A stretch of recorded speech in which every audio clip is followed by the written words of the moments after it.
Hi every one, എല്ലാവർക്കും നമസ്കാരം. ഇന്ന് നമ്മൾ പരിചയപ്പെടാൻ പോകുന്നത് പേഴ്സണാലിറ്റിയെക്കുറിച്ചാണ്. പേഴ്സണാലിറ്റി എന്താണ് എന്ന ഡെഫിനിഷൻ്റെ ഒന്നും ആവശ്യമില്ല. എന്നിരുന്നാലും it is A magnet which attracts or ripple you from any one. നിന്നെ ഒരാളിൽ നിന്ന് ആകർഷിക്കുന്നതോ വികർഷിക്കുന്നതോ ആയ ഒരു കാരണമാണ് നിൻ്റെ വ്യക്തിത്വം, പേഴ്സണാലിറ്റി എന്ന് പറയുന്നത്. അപ്പോൾ ഈ പേഴ്സണാലിറ്റി വളർത്തേണ്ട ഒന്ന് തന്നെയല്ലേ? അപ്പോൾ പേഴ്സണാലിറ്റിയുടെ വിവിധ തരത്തിലുള്ള തലങ്ങളും എന്തൊക്കെയാണ് പേഴ്സണാലിറ്റി നന്നാക്കാൻ നമ്മൾ ശ്രദ്ധിക്കേണ്ട കുറച്ച് കാര്യങ്ങളും അതിനെക്കുറിച്ചൊക്കെയാണ് ഈ വീഡിയോയിൽ പറയുന്നത്. പേഴ്സണാലിറ്റിയിൽ നമ്മളുടെ ആശയങ്ങളും ലക്ഷ്യങ്ങളും കഴിവുകളും വികാരങ്ങളും ആഗ്രഹങ്ങളും ജീവിത വീക്ഷണങ്ങളും സമീപന രീതികൾ എന്നിവയെല്ലാം ഉണ്ടാകും. വ്യക്തിത്വ വികാസത്തിനെ പറ്റി പറയുകയാണെങ്കിൽ അതിന് പ്രധാനമായും 3 തലങ്ങളാണുള്ളത്. ബൗദ്ധിക പക്വത ഓർ ഇൻ്റലക്ച്വൽ മെച്യൂരിറ്റി, വൈകാരിക പക്വത അല്ലെങ്കിൽ emotional maturity, and the 4th one സാമൂഹിക പക്വത ഓർ സോഷ്യൽ മെച്യൂരിറ്റി. ഇതെന്താണെന്നൊന്ന് നോക്കാം. ബൗദ്ധിക പക്വത എന്ന് പറഞ്ഞാൽ നമുക്ക് ചിന്തിക്കാനും കൃത്യമായിട്ടൊരു സാധനത്തിനെ ജഡ്ജ് ചെയ്യാനും അതിനനുസരിച്ച് നമുക്ക് റെസ്പോൺസ് കൊടുക്കാനും നമ്മൾക്കുള്ള ഒരു കഴിവിനെയാണ് ബൗദ്ധിക പക്വത എന്ന് പറയുന്നത്. പിന്നെ പറയുന്നതാണ് വൈകാരിക പക്വത, അതായത് വികാരങ്ങളെ കൃത്യമായി പോസിറ്റീവായാലും നെഗറ്റീവായാലും കൃത്യമായി ഉപയോഗിക്കുന്നതിന് വേണ്ട പക്വതയാണ് വികാര പക്വത എന്ന് പറയുന്നത്. സാമൂഹിക പക്വത എന്ന് പറയുമ്പോഴേക്കും സൊസൈറ്റിയുമായി കൃത്യമായി ഇടപഴകാനുള്ള ഒരാളുടെ പക്വതയാണ് സാമൂഹിക പക്വത. ആധ്യാത്മിക പക്വതയുമുണ്ട്. സ്പിരിച്വലി നമ്മളൊന്ന് കൃത്യമായി മെച്യൂർഡ് ആവേണ്ടതാണ് ആധ്യാത്മിക പക്വത. ഈ പറഞ്ഞ സാമൂഹിക പക്വതയ്ക്ക് അകത്ത് വരുന്ന 3 കാര്യങ്ങളുണ്ട്: അറിവ്, പ്രവൃത്തി, ഉത്തരവാദിത്വം. നമുക്ക് പ്രത്യേക സന്ദർഭങ്ങളിൽ എന്ത് ചെയ്യണം ചെയ്യണ്ട എന്ന് തീരുമാനിക്കുക എന്നുള്ളതാണ് അറിവ്. നമ്മളുടെ പ്രവൃത്തികൾ കൃത്യമായി ചെയ്യുന്നതാണ് 2ാമത്തെ കാര്യം. നമ്മുടെ ഉത്തരവാദിത്വങ്ങളും കൃത്യമായി ചെയ്യുന്നതാണ് 3ാമത്തെ തലം. ഇനി ആരോഗ്യമുള്ള ഒരു വ്യക്തിത്വത്തിന് എന്തെല്ലാം വേണമെന്ന് ജെയിംസ് കോൾമാൻ എന്നൊരു മനഃശാസ്ത്രജ്ഞൻ പറയുന്നുണ്ട്. എന്തൊക്കെയാണെന്ന് നോക്കാം. ശരിയായ സുരക്ഷിതത്വ ബോധം, അതായത് നമുക്ക് പേടിയും ഉത്കണ്ഠ, ആങ്സൈറ്റി, ഡിപ്രഷൻ ഒന്നുമില്ലാത്തൊരവസ്ഥയാണ് സുരക്ഷിതത്വ ബോധം. വസ്തുനിഷ്ഠമായ സ്വയം വിലയിരുത്തൽ, അതായത് എൻ്റെ കഴിവുകൾ എന്താണ്, പോരായ്മകൾ എന്താണെന്ന് എനിക്ക് കൃത്യമായി അറിയെങ്കിൽ എനിക്ക് ആരോഗ്യമുള്ളൊരു വ്യക്തിത്വമുണ്ട്. ഓക്കെ, കൃത്യമായൊരു ലക്ഷ്യബോധം, എൻ്റെ ഭാവിയെക്കുറിച്ച് അല്ലെങ്കിൽ എൻ്റെ പദ്ധതികളെക്കുറിച്ച് എനിക്ക് കൃത്യമായൊരു പ്ലാനിങ് ഉണ്ടാവണം. പിന്നെ റിയാലിറ്റി എന്താണെന്ന് അറിയാൻ സാധിക്കണം, യാഥാർത്ഥ്യ ബോധം. ഓക്കെ, പിന്നെ പെരുമാറ്റത്തിലെ ഐക്യവും ദാർഢ്യവും, അതായത് നമ്മളുടെ പെരുമാറ്റം 2 ആവാൻ പാടില്ല. പറയുന്നതൊന്ന്, ചെയ്യുന്നത് വേറൊന്നാവാൻ പാടില്ല. പറയുന്നതും ചെയ്യുന്നതും ഒന്നായിരിക്കണം. പാസ്റ്റിൽ നിന്ന് പഠിക്കാനുള്ള കഴിവ്, അതായത് കഴിഞ്ഞു പോയതിൽ നിന്ന് നമുക്ക് എന്തെങ്കിലുമൊക്കെ പഠിക്കാനുണ്ടാകും. ആ കാര്യം കൃത്യമായിട്ട് പഠിക്കുക. വികാരങ്ങൾ ശരിയായി ഉപയോഗിക്കുക, അതായത് വികാരങ്ങളെല്ലാം മോശമൊന്നുമല്ല, എന്നാലും നമ്മളെങ്ങനെ അതിനെ ട്രീറ്റ് ചെയ്യുന്നു അവിടെയാണ് വികാരങ്ങൾ നല്ലതോ മോശമോ ആകുന്നത്.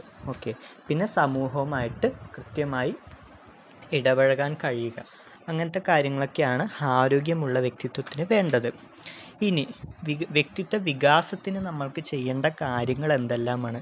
ഈ പറഞ്ഞ തലങ്ങൾ പലതരത്തിൽ, ഇപ്പം നമ്മൾ 4 തരത്തിലുള്ള പക്വതകൾ പറഞ്ഞു, അത് 4ഉം ഒരുപോലെ വളർത്തിക്കൊണ്ട് പോവുക.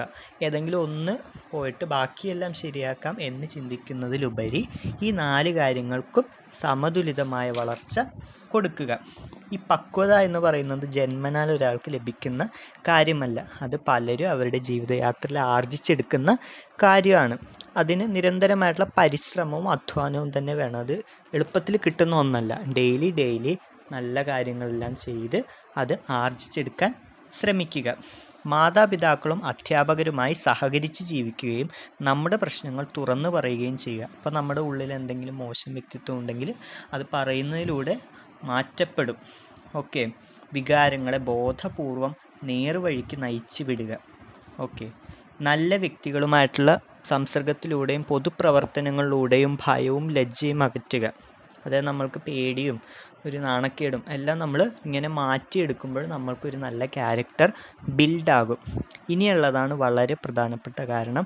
നാം വളരെ വിലപ്പെട്ടവരാണ് എന്ന ബോധത്തിൽ ഉറച്ചു നിന്നുകൊണ്ട് അപകർഷതാബോധം അകറ്റുക. നമ്മളൊന്നിനും കൊള്ളില്ല, അല്ലെങ്കിൽ നമ്മൾ വളരെ ചെറുതാണ്, അങ്ങനെയുള്ള ഒരു ചിന്തകളിൽ നിന്ന് എന്നെക്കൊണ്ടൊന്നിനും കൊള്ളില്ല, അങ്ങനത്തെ ഇതിൽ നിൽക്കാതെ ഞാൻ ഒരു നല്ല വ്യക്തിയാണ്, ഓക്കെ, എനിക്ക് ഒരു വിലയുണ്ട് എന്ന് സ്വയം മനസ്സിൽ കുറിച്ചിടുക.